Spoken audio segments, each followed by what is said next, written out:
बोलिए श्री सदगुरुदेव भगवान की जय। श्री गुरु चरण सरोज रज निज मन मुकुर सुधार वरणहु रघुवर विमल यस जो दायक फल बुद्धिहीन तनु सुमिरहु पवन कुमार बल बुद्धि विद्या देहु मोहि हरहु कलेश विकार। प्रेम के साथ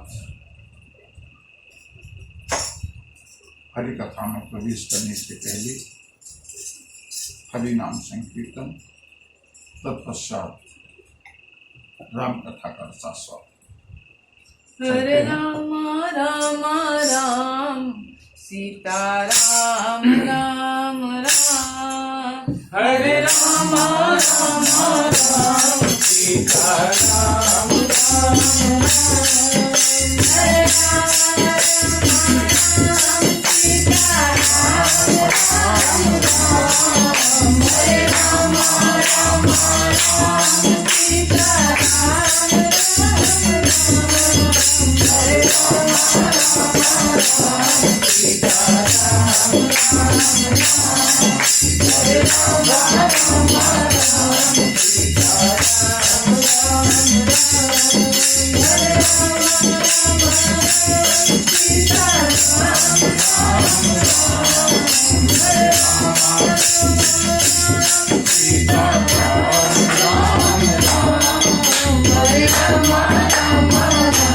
सीता राम राम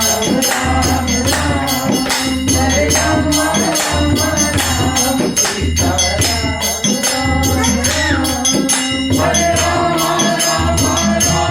सीता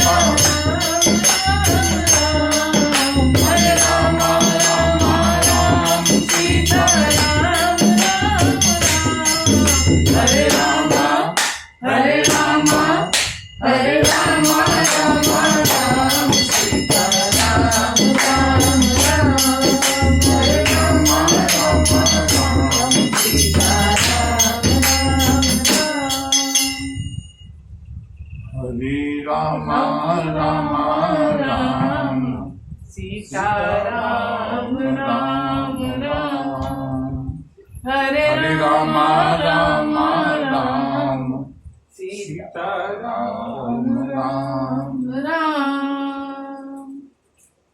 बोलिए सियावर रामचंद्र की जय। पवन सुत हनुमान मान की जय। बाबा विश्वनाथ की जय।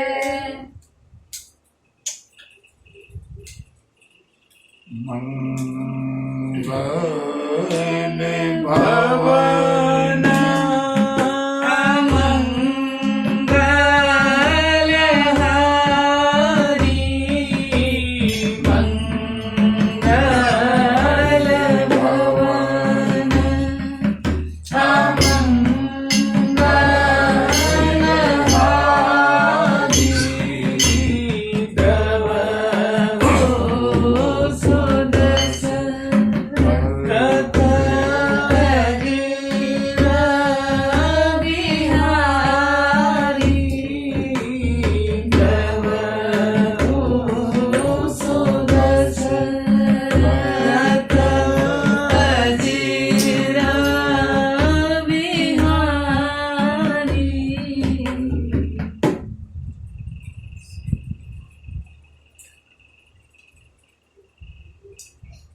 साल के अबोध शिशु पर 1 साल के अबोध शिशु पर माँ प्यार करती है तो भी बेटा, तो भी बच्चा, तो भी शिशु हंस करके माँ की गोद में आता है। और अगर उस शिशु को माँ डांट भी देती है, बंधु जब विचार करिएगा, अगर उस शिशु को माँ डांट भी दे, अगर उस शिशु को माँ सुधारने के लिए 2 थप्पड़ भी लगा दे, तो क्या वो शिशु माँ को छोड़ करके किसी और की ओर देखेगा? चाहे माँ मारे और चाहे पुचकारे, बच्चे के लिए एकमात्र स्थल, एकमात्र आश्रय केवल माँ और माँ की गोद है।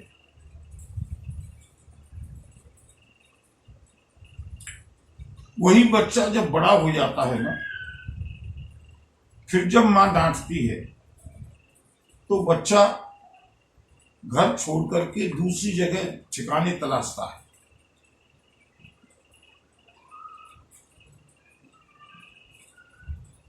बंधुओं,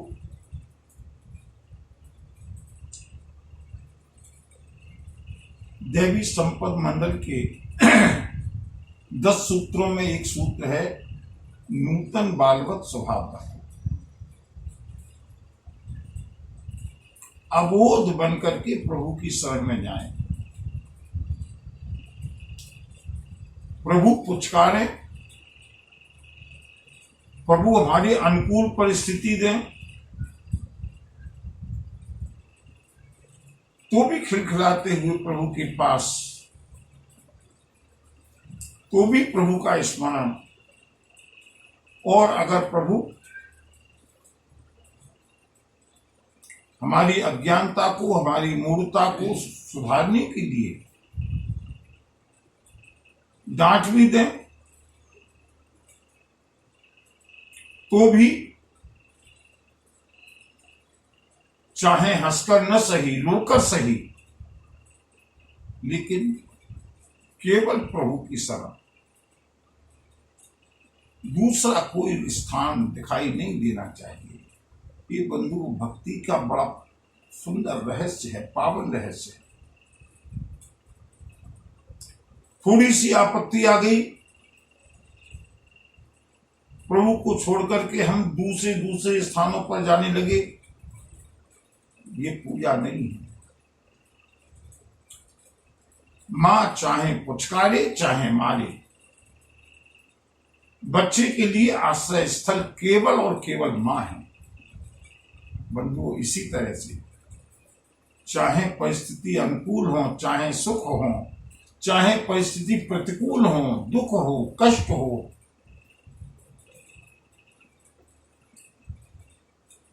परिस्थिति अनुकूल है तो हंस करके जाएं, और अगर परिस्थिति प्रतिकूल है तो भी अब कोई न सहारा बिन तेरे,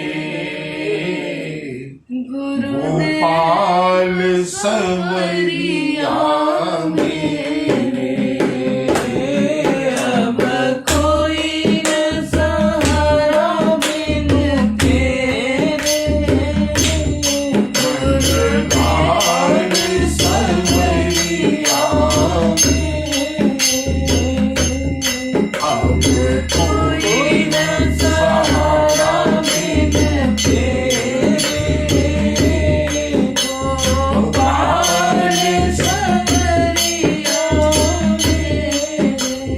प्रभु के प्रति अनन्य भाव होना ही हमारे जीवन को सुधारता है। प्रभु के प्रति अनन्य भाव रखना यही मनुष्य जीवन का परमार्थ है। बंधु, राम कथा के माध्यम से प्रभु की प्रेरणा से जो बात मन में आती है, प्रभु की कथा भी चलती रहे, हमारा पावन सत्संग, हमारे जीवन की धार भी सही बनी रहे, इसलिए प्रभु की प्रेरणा से जो भी कुछ होता है राम कथा के माध्यम से प्रभु प्रस्तुत कराते हैं, हमारे जीवन में अनन्यता हो।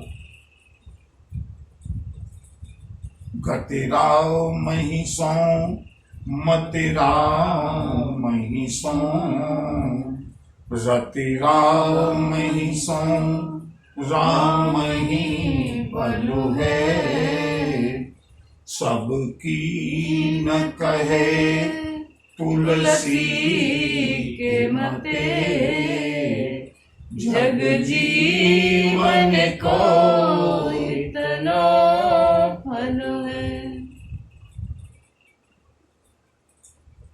गोस्वामी जी से पूछा, इन इंद्रियों का उपयोग क्या है? बोले, सोते राम कथा मुख राम को नाम, ये पुण्य राम ही को थल है। कानों से प्रभु की कथा सुनते रहें, मुंह से प्रभु के नाम का संकीर्तन करते रहें। और बंधु, प्रभु ने हमको ये अवसर दिया है, संकीर्तन करने का भी अवसर दिया है, प्रभु की परम पावन कथा सुनने का भी अवसर दिया है।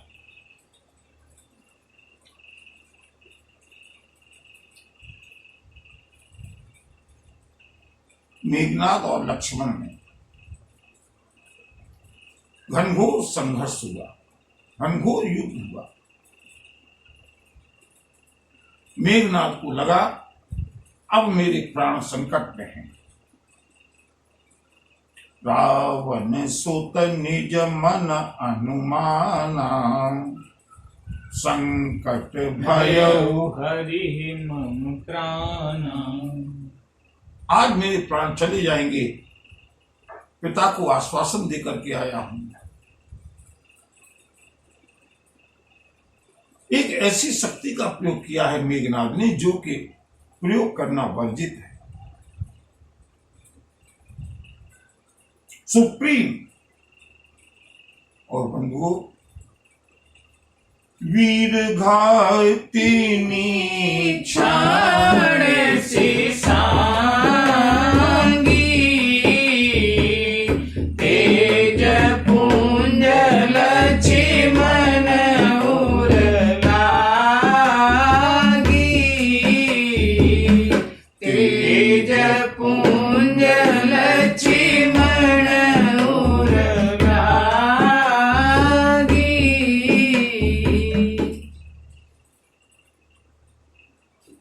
सुमित्रानंदन के हृदय में उस शक्ति का प्रहार हुआ है, और जैसे ही शक्ति लगी, प्राण घातनी शक्ति है, वीर घातनी शक्ति है।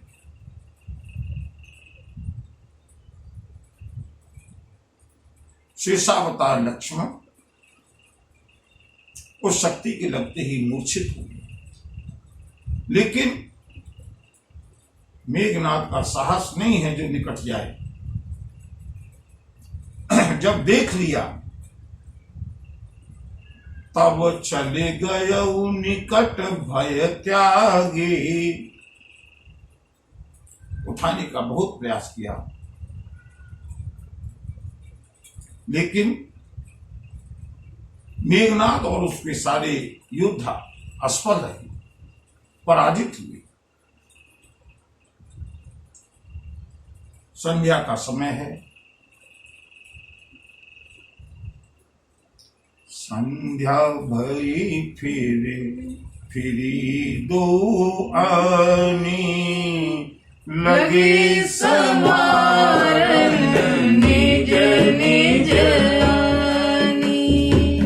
संध्या भई दो आनी, लगे समारन निज निज आनी। संध्या काल हो गया। दोनों ओर के सेना नायक अपने अपने सेनाओं को संभालने लगे।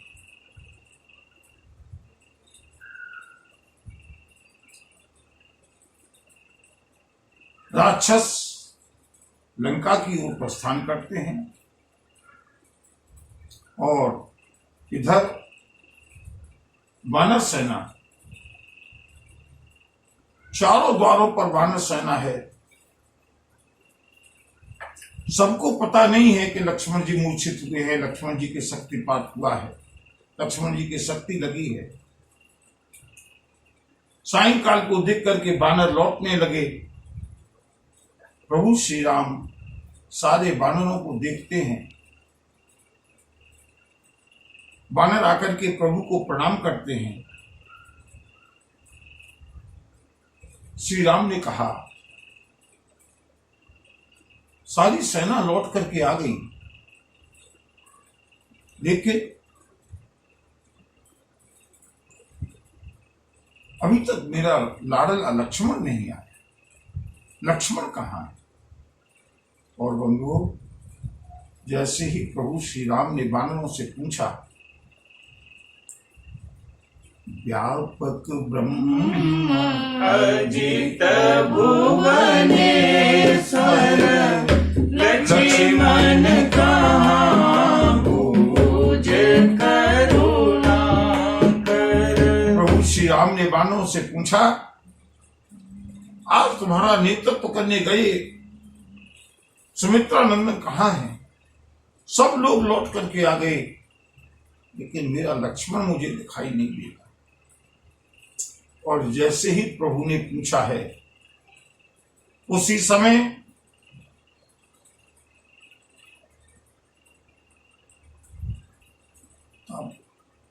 तब लगी आयु हनुमाना अनुज देखी प्रभु अति दुख माना। तब लगी आयु हनुमाना अनुज देखी प्रभु अति दुख माना। प्रभु पूछ ही रहे हैं, मेरा लक्ष्मण कहाँ है? इतने में ही पवन पुत्र अपनी गोद में मरणासन्न अवस्था में रामानुज लक्ष्मण को लेकर के आए। अंगद, हनुमान, जामवंत, सुग्रीव सबके चेहरे सूखे हुए, मुरझाए हुए। आज रामादल के ऊपर महान वज्रपात हुआ है।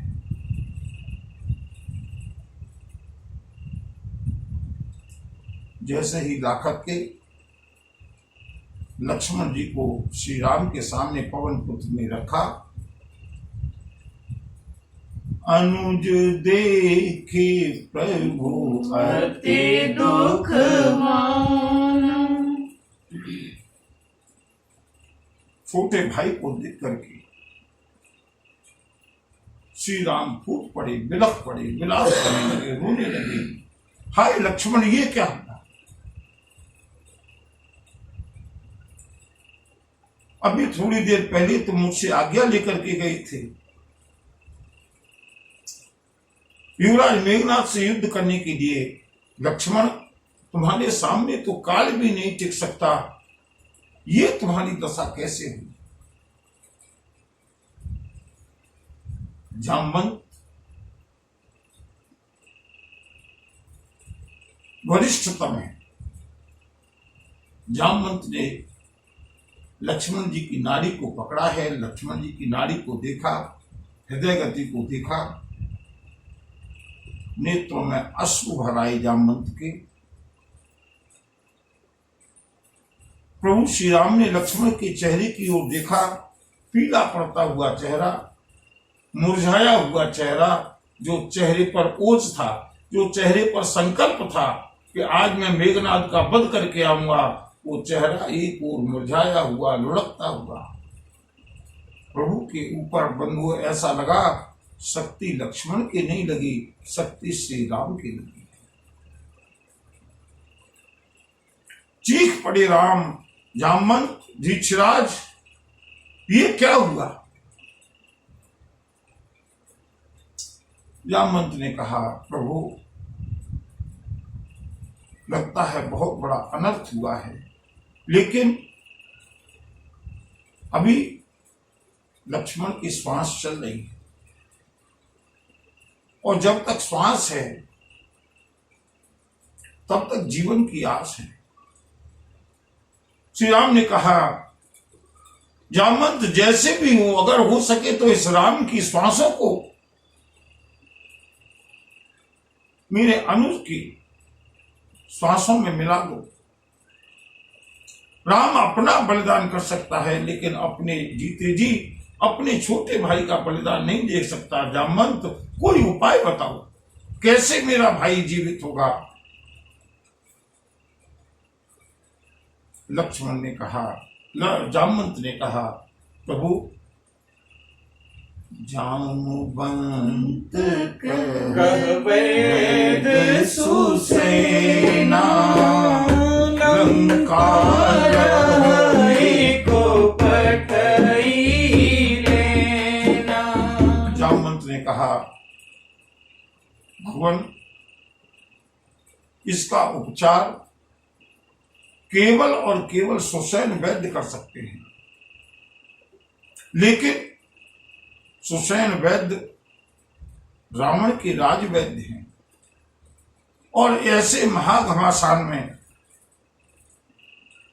लंका से सुसैन वैद्य को लाना ये अपने आप में एक बहुत बड़ा युद्ध है।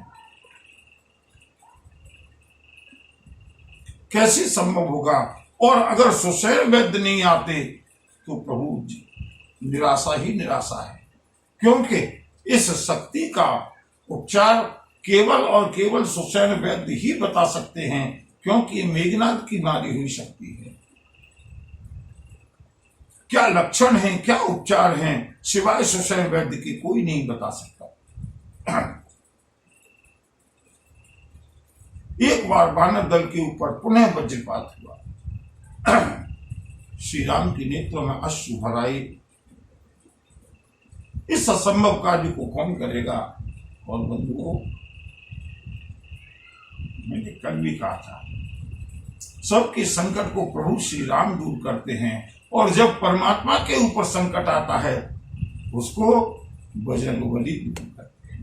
पूरी बजरंगबली की जय। जैसे ही प्रभु श्री राम के नेत्रों में आंसुओं को देखा, बजरंगबली ने कहा, प्रभु निराश होने की आवश्यकता नहीं है।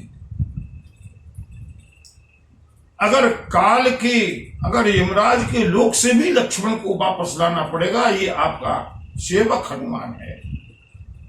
मेरे रहते हुए आपकी आंखों में अश्रु मैं सहन नहीं कर पाऊंगा प्रभु, और अभी तो आशा बहुत है।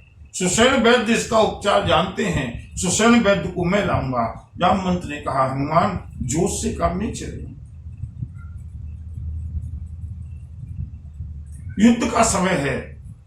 सुसैन वैद्य बहुत बड़ी सुरक्षा में रह रहे होंगे, राजवैद्य हैं। सारे घायलों के उपचार करने की जिम्मेदारी सुसैन वैद्य की है। बजरंगबली ने विभीषण से पूछा,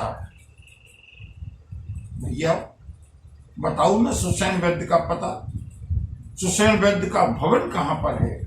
मैं कोई युद्ध नहीं करूंगा, मुझको अपना काम करना है, मुझे भैया लक्ष्मण को जीवित करना है। विभीषण ने युक्ति बताई है, सुसैन वैद्य के घर का पता बताया है, और बंधुओं चले हैं बजरंगबली। जय बजरंगबली, जय जय जय बजरंगबली, जय जय जय बजरंगबली, जय जय जय बजरंगबली। धरि लघु रूप गयो हनुमंता, जय बजरंगबली। आने भवन समेत तुरंता, जय बजरंगबली। जय जय जय बजरंगबली।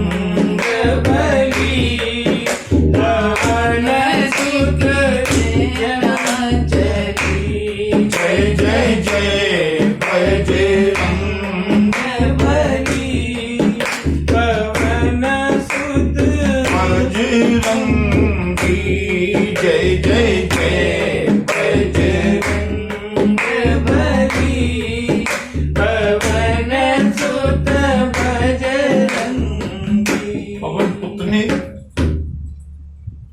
छोटा रूप बनाया,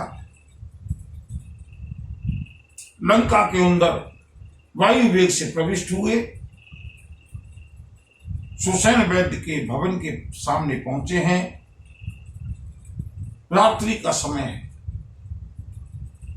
सुसैन वैद्य अपने भवन में विश्राम करते हुए बजरंगबली ने विचार किया, अगर मैंने सुसैन वैद्य को जगा करके ले जाने का प्रयास किया, निश्चित रूप से सुसैन वैद्य जाने के लिए तैयार नहीं होंगे, राजभक्त होंगे, और अगर मैं जबरदस्ती लाने का प्रयास करूंगा मुझे यहां युद्ध करना पड़ेगा, समय नहीं है। क्या किया? अतुलित बलधाम स्वर्ण शैलावदेहम् धनुज बन कृशानम ज्ञानी नाम ग्रगण। बोलिए बजरंग बली की जय। बोलो बजरंग बली की जय। बजरंग बली ने पूरे मकान को धीरे से उठाया। आसपास के मकानों में भी हलचल हुई नहीं, पूरा का पूरा मकान जड़ से उखाड़ करके सुसैन वैद्य सोचने लगे, कोई भूकंप नहीं है, कुछ नहीं है, ये मेरा मकान हिल कैसे रहा है। इससे पहले कि सुसैन वैद्य कुछ सोचे, बजरंगबली भवन के साथ लेकर के सुसैन वैद्य को रामादल में आए। प्रभु के भक्त हैं सुसैन, ला करके रामादल में उतारा है। सुसैन वैद्य निकल करके आए।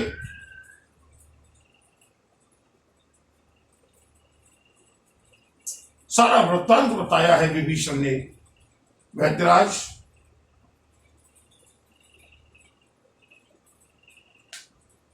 आज के युद्ध में युवराज मेघनाद ने लखनलाल के ऊपर वीरघातनी शक्ति का प्रयोग किया है।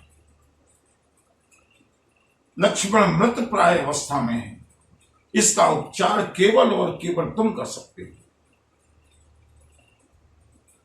बंधु को झिझक हुई सुसैन को, राजद्रोह है,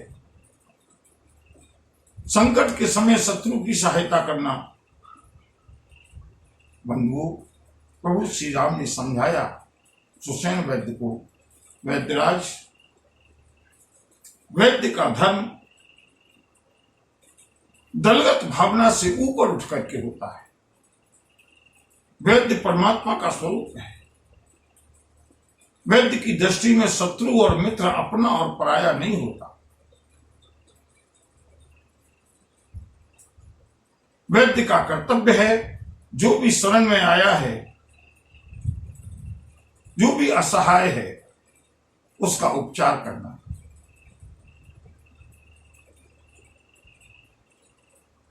सुसैन ने कहा, भगवान, रावण मृत्यु दंड से कम दंड नहीं देगा। प्रभु श्री राम ने कहा, विचार लो सुसैन वैद्यराज, अगर आपको लगता है कि इस असहाय अवस्था में शत्रु होने के नाते, शत्रु पक्ष का होने के नाते लक्ष्मण की सहायता नहीं करनी चाहिए, चाहे मुझको कितना ही बड़ा बलिदान देना पड़े, मैं आपसे कोई भी जबरदस्ती नहीं करना चाहता। पिघल गए बंधु सुसैन वैद्य। यही तो श्री राम का स्वभाव है। श्री राम को प्रणाम किया, लक्ष्मण की नाड़ी को देखा, हृदय गति को देखा, नेत्रों को पलट करके देखा। निराश हुए सुसैन वैद्य। प्रभु श्री राम ने कहा, क्या हुआ स्वयं वैद्यराज? वैद्यराज ने कहा, भगवान क्षमा करना, विलंब हो गया। भ्राता लक्ष्मण इस समय लगभग मृत्यु की शैया पर हैं।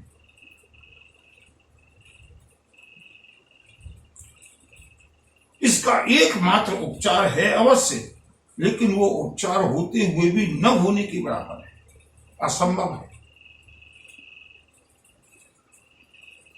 राम पदार बिंद सिर नायऊ आई सुसैन।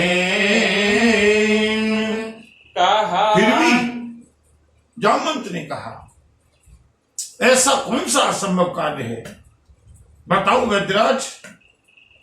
वैद्यराज ने कहा, बताने से कोई लाभ नहीं है, हम सुदूर दक्षिण में हैं। यहां से हिमालय पर्वत अगर कोई कितने ही वायु वेग से जाए, यहां से वायु वेग से धौलागिरी चोटी तक जाना, द्रोणागिरी पर्वत तक जाना, हिमालय की चोटी, वहां पर एक बूटी है संजीवनी, उसकी पहचान करना, उसकी पहचान मेरे अलावा किसी को नहीं है। दिव्य औषधि है, जबरदस्ती लाई नहीं जा सकती, देवताओं के संरक्षण में है। विशेषता यह है कि औषधि होते हुए भी अगर वो औषधि देवता न देना चाहे तो औषधि लुप्त हो जाती है। पहली दुविधा यहां से हिमालय तक जाना और लौट करके आना, क्योंकि भ्राता लक्ष्मण के प्राणों को बचाने के लिए अब समय नहीं है। अधिकतम प्रातः काल का सूर्य उदय होने से पहले अगर संजीवनी बूटी आ सके तो कदाचित उपाय संभव है, क्योंकि लक्ष्मण के हृदय पर बहुत बड़ा गहरा घाव है।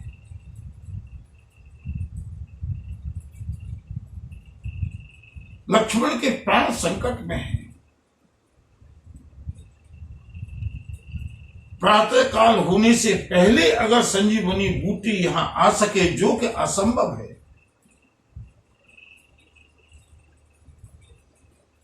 तो लक्ष्मण के प्राण बच सकते हैं, लेकिन मुझको लगता नहीं कि यह कार्य हो पाएगा। जामवंत ने हनुमान की ओर देखा। कौन सो काज कठिन जग में, कौन सो काज कठिन जग में, कपि जो तुम सो नहीं जात है तारो, कौन सो संकट मोर गरीब को, जो तुम सो नहीं जात है तारो। जामवंत ने आशा भरी दृष्टि से पवन पुत्र की, आंजनेय आज सेवा की परीक्षा है।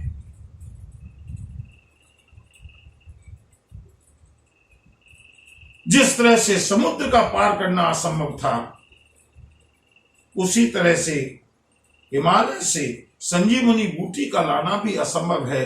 पवन पुत्र, क्या तुम ये सेवा कर पाओगे? लेकिन शर्त यह है, प्रातः काल होने से पहले। बजरंगबली ने हुंकार भरी, श्यावर रामचंद्र की जय। बजरंगबली ने अपने प्रबल रूप को प्रकट करते हुए कहा, ऋक्षेश, जब तक बजरंगबली के शरीर में प्राण है, लक्ष्मण का बाल बांका नहीं हो सकता। मैं अभी जाता हूं हिमालय से संजीवनी बूटी को लेकर के तत्काल बिना विश्राम किए हुए, क्योंकि मेरा ये प्रण है, राम काज कीन्हे बिना मोहि कहाँ विश्राम। दक्षिण से उत्तर की चरम सीमा पर जाकर के संजीवनी को बूटी को लेकर के मैं तत्काल वापस आता हूं।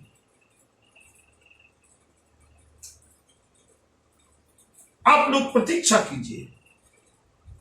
तब लगी मोही परीखे हो भाई, सही दुख कंद भूल फल खाई। मेरा आप लोगों से, शोकाकुल लोगों से यही अनुरोध है, आशा मत छोड़ना। जब तक ये अंजनी का बेटा जीवित है, उम्मीद मत छोड़ना। और बंधुओं,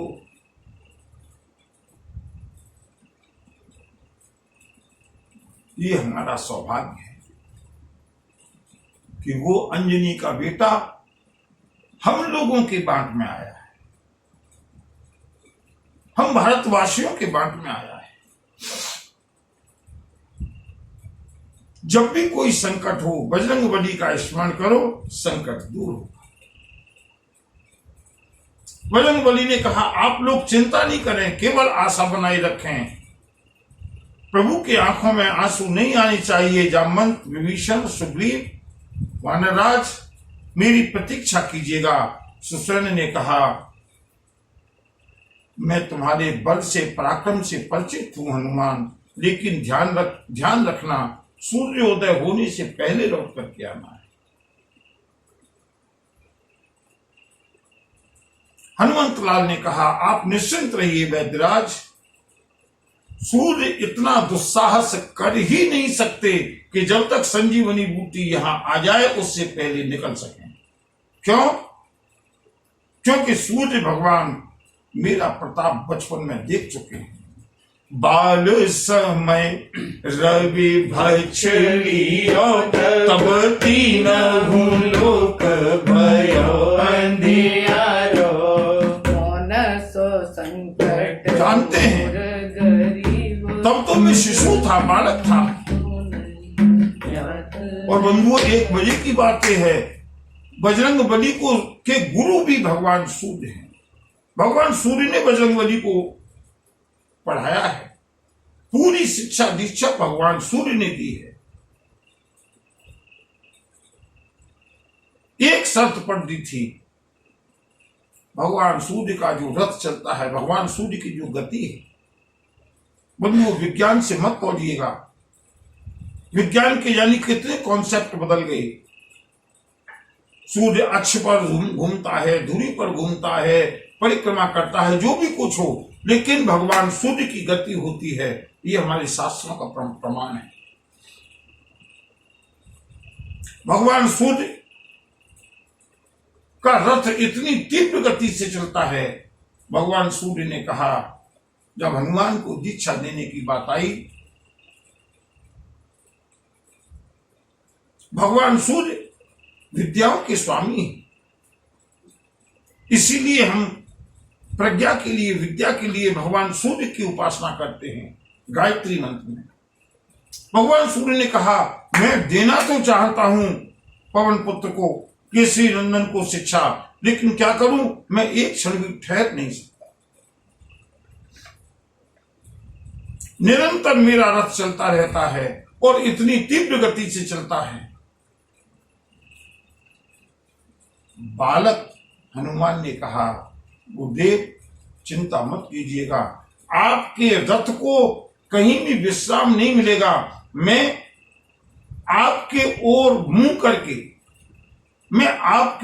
करके पीछे की ओर आपके रथ के गति से तेजी से दौड़ूंगा और चलते में आप मुझको शिक्षा दीजिएगा, मैं सारी शिक्षा को ग्रहण करूंगा। और बंधुओं, इस तरह से भगवान सूर्य ने बजरंगबली को शिक्षा दी है। संपूर्ण विद्याओं का ज्ञान दिया है। बजरंगबली ने कहा आप लोग निश्चिंत रहिए, भगवान सूर्य उदय हो ही नहीं सकते, और अगर कदाचित उन्होंने ये दुस्साहस किया तो आज भले ही मुझे गुरुद्रोह करना पड़े, प्रभु की रक्षा के लिए, भाई लक्ष्मण की रक्षा के लिए मुझको नियंत्रण में करने पड़ेंगे भगवान सूर्य, निश्चिंत रहिए। ऐसा कहकर के बजरंगबली ने बिना कोई विलंब किए हुए राम पदार बिंद सिर नायऊ आई सुसैन, कहा नाम गिरि औषधि, जाहु पवन सुतलैन। चल दिए बजरंगबली श्री राम का नाम लेकर के। बल किसका है? बार बार रघुवीर संभारी, श्री राम का जय घोष किया।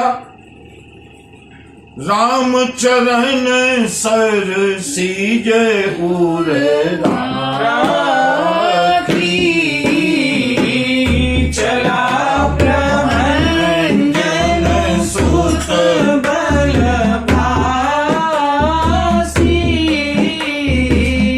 चला प्रभंजन सुत बल भासी।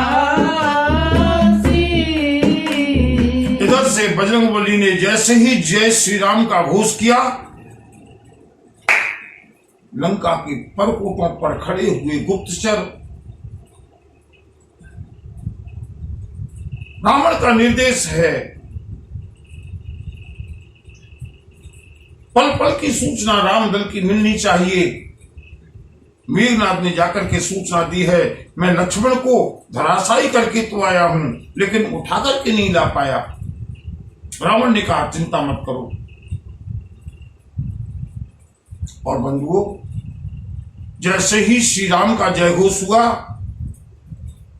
गुप्तचरों ने देखा, जाकर के तुरंत रावण को सूचना दी, महाराज वही बानर जो लंका को जला करके गया था, अभी बड़ी तीव्र गति से उड़ करके आकाश मार्ग में गया है। रावण विचार करने लगा, मृत प्राय लक्ष्मण को छोड़कर ये हनुमान कहां जा सकता है, पता लगाओ। तब तक दूसरे गुप्तचरों ने आकर के सूचना दी, महाराज लंका में से सुसैन वैद्य के भवन का पूरा स्थान ही गायब है,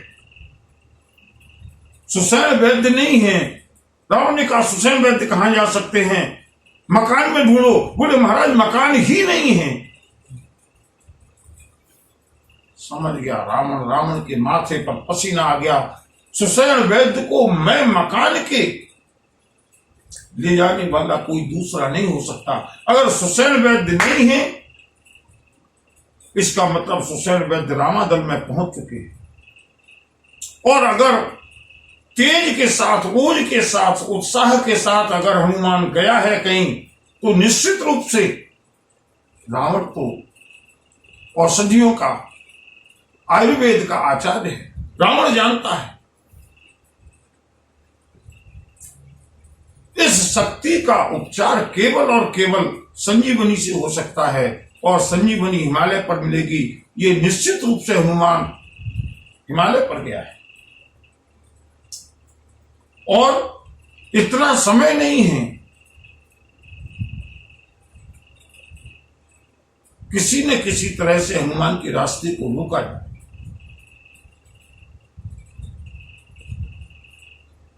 कैसे रोका जाए?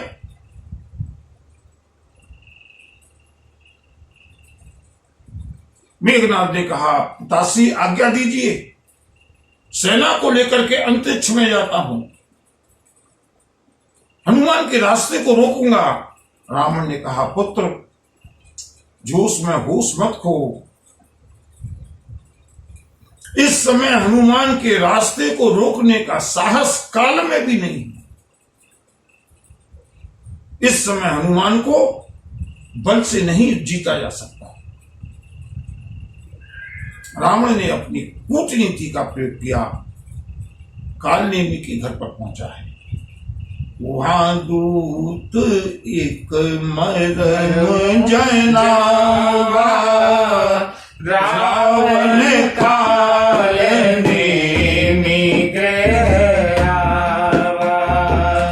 10 मुख कहा मरम ते ही सुना, पुनि पुनि काल नेमी सिर धूना। कालनेमी से जाकर के हम रावण ने आज्ञा दी, कालनेमी जाकर के हनुमान के रास्ते को रोको। कालनेमी ने कहा, महाराज आज मेरा ही काल आया है क्या? हनुमान के रास्ते को कौन रोक सकता है? देखत तुम ही नगर जेहि जारा, तासु पंथ को रोकन महाराज आपके रहते हुए, युवराज के रहते हुए जिसने लंका को जला करके राख कर दिया, उस समय उसका रास्ता आप में से किसी ने नहीं रोक पाए। मैं अकेला भला उस हनुमान के रास्ते को कैसे रोकूंगा?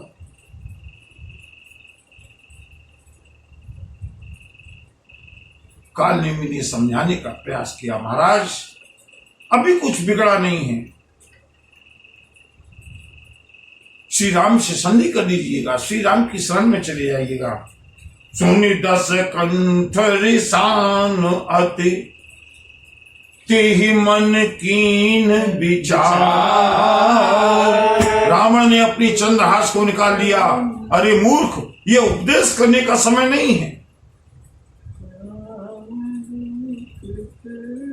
मेरी आज्ञा का पालन करना है, तत्काल जाकर के येन केन प्रकारे माया का प्रयोग करो, हनुमान के रास्ते को रोको। कालनेमी ने मन में विचार किया, जीवन की श्वासें आज अंतिम है, ये तो निश्चित है। मुझको चयन करना है, 2 विकल्प हैं, दुष्ट रावण के हाथों मरूं या पवन पुत्र रामदूत के हाथों से मरूं। निश्चय कर दिया कालनेमी ने। सुनि 10 कंठ रिसान अति, तेहि मन कीन विचार। राम दूत कर मरो बरो, यह खल रत मल भार। इस दुष्ट के हाथों से मरना तो अच्छा है, मरने से अच्छा है रामदूत के हाथों से जाकर के मरना। लेकिन कालनेमी ने कहा, महाराज आपकी आज्ञा है तो जाता तो हूं, लेकिन मेरा पुरुषार्थ आप जानते हैं, हनुमान के सामने मैं एक क्षण के लिए भी टिक नहीं पाऊंगा। जाकर के प्राणों को तो दे दूंगा, लेकिन हनुमान का रास्ता कैसे रुकेगा? रावण बड़ा नीतिज्ञ है। रावण ने कहा, कालनेमी मैं तुम्हारे पास आया ही इसलिए हूं, तुम माया रचने में अत्यंत निपुण हो। मैं जानता हूं कि हनुमान के रास्ते को तुम तो क्या, मैं और मेघनाद भी जाकर के अगर रोकना चाहें तो नहीं रोक पाएंगे। इस बात को रावण जानता है। महाराज फिर रास्ता रुकेगा कैसे? रावण ने कहा, एक ही तरीका है, हनुमान के रास्ते को रोकने का एक ही तरीका है। क्या?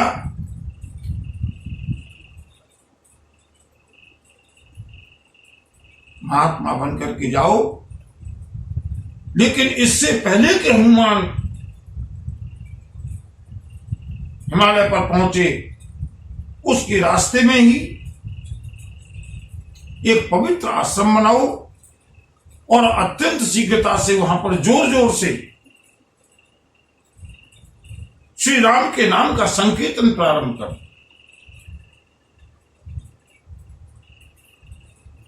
हनुमान चाहे किसी व्यवधान से नहीं रुकेगा, लेकिन जहां राम नाम हनुमान के कानों में पहुंचेगा, हनुमान की गति रुक जाए।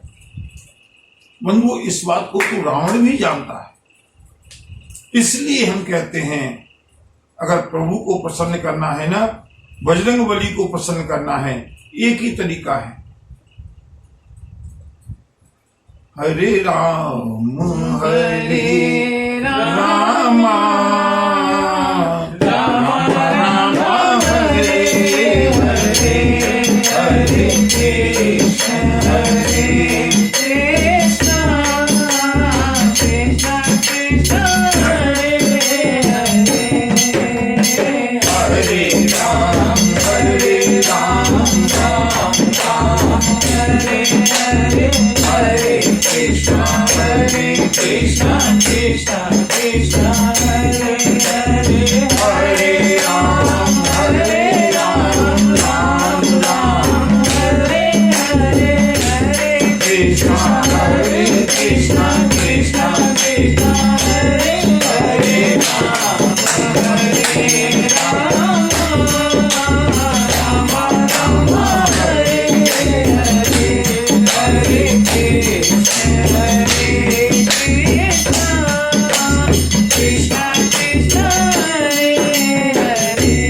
राम कथा में हनुमान को उलझा दो। क्यों?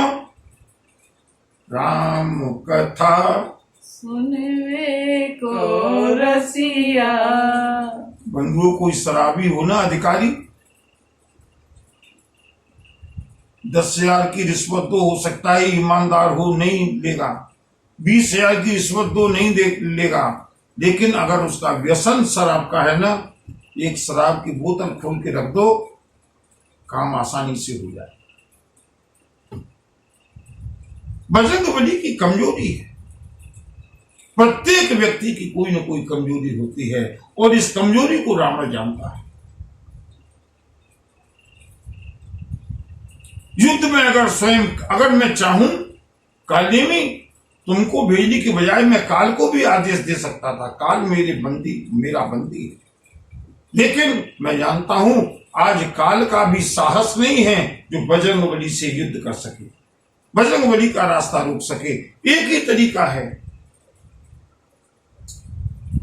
राम कथा सुनी को रसिया, राम लखन सीता मन बसिया। जाओ खाने में जाकर के राम कथा के द्वारा हनुमान को इतना लुभा लो कि हनुमान का आगे का रास्ता रुक जाए। कालिमी ने कहा, महाराज आखिर कितनी देर तक कथा सुनाऊंगा? बोले बहुत ज्यादा देर नहीं सुनानी है, घंटा 2 घंटा 3 घंटा, बस इतनी देर में ही प्रातःकाल होने वाला होगा, तुमको मरना तो है ही है। कालिमी ने कहा, महाराज हनुमान 2-3 घंटे तक कथा सुन पाएंगे? रावण ने कहा, 2-3 घंटे नहीं पागल कालिमी, हनुमान को तो अगर कथा में लगा लो ना तो 2-3 साल भी लग जाएंगे, बजरंग बली वहां से जाने वाली नहीं।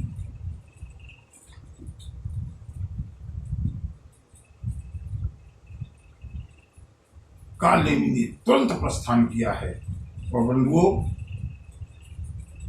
अस कही चला रची सी मग माया, सर मंदिर बरबाग बनाया, मारुत सुत देखा सुख मुनि बूझी जल पिया जाए श्रम। बंधु, क्या मजेदार बात है। आप देखिए, लंका कांड केवल युद्ध कांड नहीं। देखिए, अगर सीख है ना, अगर संदेश को ग्रहण करें, कितनी भी रोचक कथा हो, उसके पीछे भी संदेश छिपा हुआ है। बजरंग बली जाते हुए अपनी यात्रा पर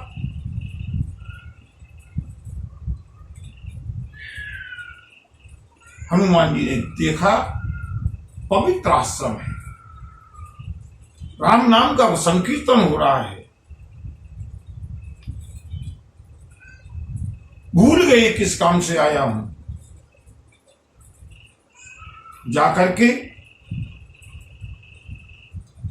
मुनि के रूप में उस मायावी कालनेमी को बजरंगबली ने प्रणाम किया। कालनेमी मन ही मन प्रसन्न हुआ, कम से कम हनुमान उतरा तो सही, यात्रा तो रुकी।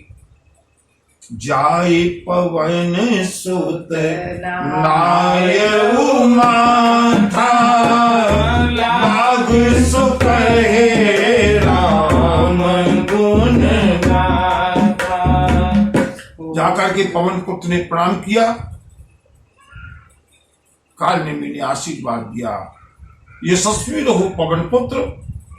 बजरंगबली ने कहा, ये मुझको कैसे जानते हैं महाराज, आपने मुझको पहचाना? कालनेमी ने कहा, पवन पुत्र मैं क्या नहीं जानता, त्रिकालदर्शी हूं, मैं यहीं पर बैठ करके सारे विश्व के संदेशों को ग्रहण करता हूं। सुनो, मुझको यह भी मालूम है कि तुम यहां क्यों आए हो। क्यों? बोले, होत महारन रावण राम ही, जिति राम न संशय यामहि। यहाँ भई में देखनु भाई, ज्ञान दृष्टि बल मोहि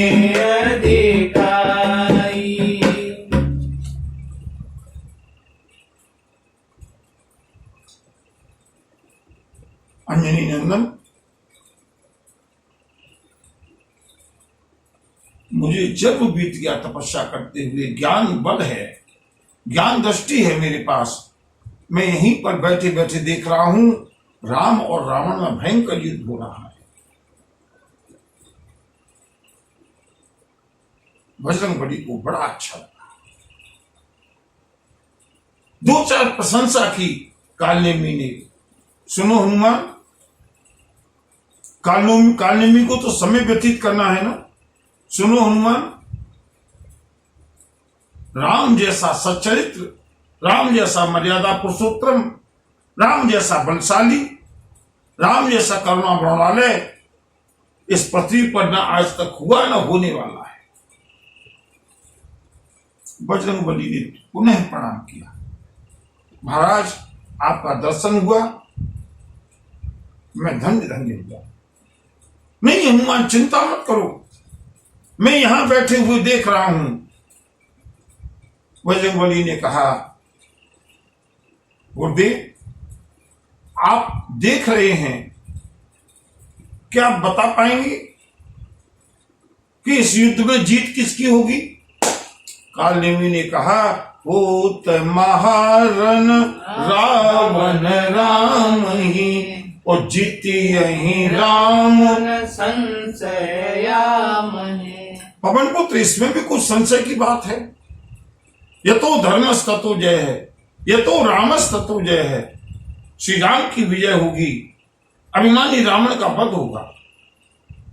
बजरंगबली को बहुत प्रसन्नता हुई। गुरुदेव, मुझे अभी बूटी लेने के लिए जाना है। कालनेमी ने कहा, मैं सब जानता हूं, लेकिन सुनो हनुमान, थोड़ी देर बैठ करके राम कथा सुनो। राम कथा सभी कष्टों को दूर करने वाली है। अगर तुम यह राम कथा सुनोगे ना, हो सकता है केवल इस राम कथा के प्रभाव से ही लक्ष्मण जीवित हो जाए। बजरंगबली को और क्या चाहिए। और बंधुओं, पवन पुत्र बैठे हैं मुख्य श्रोता के स्थान पर। कालनेमी ने श्री राम कथा का वर्णन करना शुरू किया। कितने संदेश ढूंढेंगे इस कथा में। त्रेता युग में ज्ञान नाम अग्रगण्यम बजरंगबली को भी अपनी बातों से छला है कालनेमी, इसलिए सावधान। कालनेमी में सारे गुण हैं, लेकिन एक गुण नहीं है संत का। क्या?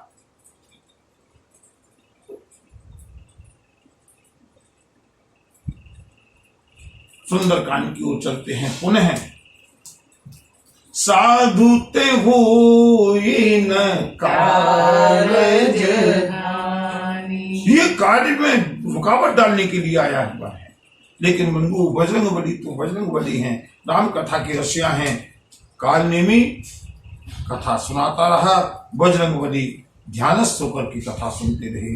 उधर प्रभु श्री राम ने देखा हनुमान तो राम कथा में, हनुमान तो मेरी कथा में मग्न हो गया। अब जैसे आग लगाते समय प्रभु ने अपने संकेत से हरि प्रेरित ते ही अवसर, उसी तरह से बजरंगबली यहां बैठे हैं। बंधु बताना मैं ये चाहता था, कितना बड़ा संदेश है। हम भले ही भूल जाएं, लेकिन हमारे एक एक कदम की बागडोर प्रभु के हाथों में। बजरंगबली भूल गए, क्योंकि बजरंगबली को तो विश्राम मिल गया। यही विधि कहत राम गुण ग्रामा, यही विधि सुनत राम गुण ग्रामा, पावा अनिर्वाच विश्राम। प्रभु की प्रेरणा हुई, बजरंगबली को बहुत तेज प्यास लगी। अब कल्पना कीजिए, हमको भूख प्यास कब लगती है कब नहीं लगती, ये भी प्रभु की प्रेरणा है। अगर प्यास लगे ना, विचार करो, प्रभु की इच्छा है। भूख लगे, प्रभु की इच्छा है। भूख नहीं है, सामने आई हुई खाने की थाली भी खाने की इच्छा नहीं है, प्रभु की इच्छा है। कथा में रमे हुए बजरंगबली को इतनी तेज प्यास लगी, बजरंगबली ने कहा, गुरुदेव प्यास बहुत लगी है, क्षमा करना, कथा में व्यवधान हुआ। मांगा जल तेहि दीन कमंडल, मुझे जल चाहिए पीने के लिए। कपटी मुनि ने, कालनेमी ने अपना कमंडल दिया, लो पवन पुत्र प्यास बुझा दो। प्रभु की प्रेरणा हुई, बजरंगबली ने कहा, कह कपि नहीं अघाऊं थोरे जल। हनुमंतलाल ने कहा, गुरुदेव इतने जल से मेरी प्यास नहीं बुझेगी, कहीं आसपास पानी का स्रोत हो तो बताइएगा। कालनेमी बड़ा प्रसन्न हुआ, चलो ये अच्छा हुआ, थोड़ा समय सरोवर तक जाएगा, जल पिएगा, स्नान करेगा, और थोड़ा समय पास होगा। कालनेमी ने बता दिया, सुनो हनुमान, शरम जन करे आतुर आवहु, दीक्षा देहु ज्ञान जे पावहु। हनुमान ऐसा करो, निकट में ही सरोवर है, वहां सरोवर तक जाओ, स्नान करो, प्रेम से स्नान करना, जल्दबाजी नहीं है। जलपान करो, थकावट को दूर करो, पवित्र होकर के मेरे पास आओ, मैं तुमको गुरु दीक्षा दूंगा, जिससे तुम्हें दिव्य दृष्टि प्राप्त होगी। बंधु, प्रभु को अपना काम कराना है ना, परिस्थितियां उसी प्रकार की बना दी। बजरंगबली, अभी तक बजरंगबली को कोई आभास नहीं है। बजरंगबली गए हैं सरोवर में, और जैसे ही सरोवर में पैर रखा, एक मगरी ने, फीमेल क्रोकोडाइल, पवन पुत्र के पैर को पकड़ लिया, और जैसे ही पैर को पकड़ा, बंधु, जिसने पवन पुत्र के पैर को पकड़ा होगा, कितनी दिव्य आत्मा होगी। बजरंगबली ने एक ही मुष्टिका से उस मगरी का शरीर शांत कर दिया। मगरी अपने दिव्य रूप में आई। आकाश में जाती हुई उस मकरी ने कहा, कपे तव दरस भयउ निष्पापा।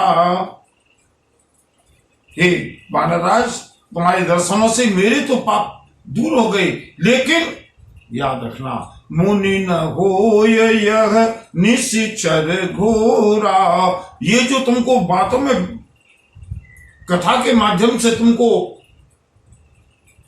भ्रमित कर रहा है, ये मुनि नहीं है, ऋषि नहीं है, ये तो भयंकर राक्षस है। बजरंगबली को ध्यान आ गया, मैं राम कार्य के बीच में कहां रुक गया। तुरंत लौट करके आए, बड़ा प्रसन्न हुआ। कालनेमी, पवन पुत्र आ गए, चलो। उसने सोचा थोड़ा सा समय और गुजर जाएगा दीक्षा देने में। उसने कहा, बैठो, अभी मैं कर्मकांड करके तुमको गुरु दीक्षा देता हूं। बजरंगबली ने कहा, गुरुदेव समय नहीं है, गुरु दीक्षा बाद में ले लूंगा। ऐसा करता हूं, एडवांस में गुरु दक्षिणा दिए देता हूं।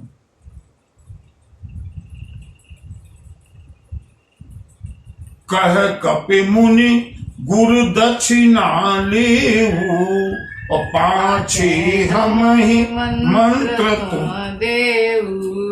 गुरुदेव एडवांस में गुरु दक्षिणा ले लो, गुरु दीक्षा बाद में ले लूंगा। कालनेमी समझ नहीं पाया, और इससे पहले के कालनेमी समझे, बजरंगबली ने सिर लंगूर लपेटे पछाड़ा। बोल बजरंगबली की। तनु प्रगटे सिमरती